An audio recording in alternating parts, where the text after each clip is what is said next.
I'm grateful to God. In my room 6 years ago,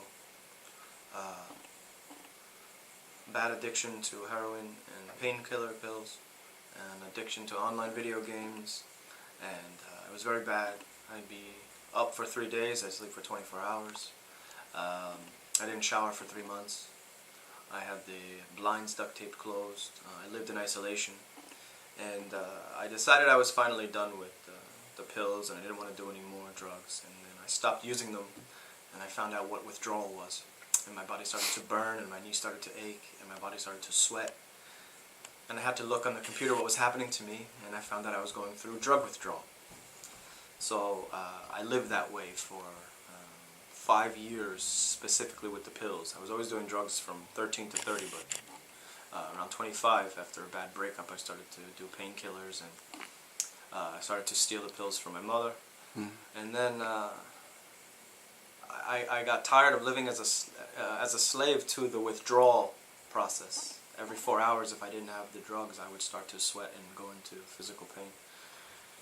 And I remember being in my room on the 24th, 11/24, 2013, in November, and it was at 7:37 a.m.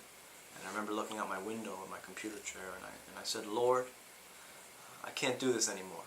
I grew up in the church, but your parents' faith doesn't save you, So, from 13 to 30, I lived to get out of my mind, sleeping around many women and doing drugs all the time. One addiction filled the other, and there was never peace. I was angry, miserable, manipulative, controlling, nasty. I would say things that hurt people, my parents. And then I called out to God. I called out to the Lord. I said, "Lord, I can't do this anymore." And I remember feeling inside of me a desire to write on a piece of paper. 2 pieces of paper. I wrote, "Under construction, life-changing choices being made daily." And I made a promise to God. And I put it on my door, and I put it on my wall. And when I called out to the Lord that day, I stopped doing the pills that day. However, I went through a horrible withdrawal process and detox process alone in my room. Nobody knew what was going on. But in my room, it was very difficult. I had a belt tied around my knees, rocking, sweating, crying, so depressed. This went on for about a month. I wasn't sleeping, and then the drugs started to leave my body. The poison started to leave over time. And then I realized for a long time I didn't know how normal people live their life. I always lived my life trying to get out of my mind and planning for the next day how to get out of my mind. I never did anything productive or really worthwhile. So I found myself not knowing how to live a normal life. So my sister said to me, "Why don't you volunteer at a summer camp for children with special needs to try to, fill your time?" So I said, "Yeah, sure, why not?" 2 weeks after volunteering there, they asked me if I wanted to have a job there. So I said, "Oh, wow, this is great." So now I have a summer job. Summer's over. Parents ask me, "Hey, we need help with our children with autism.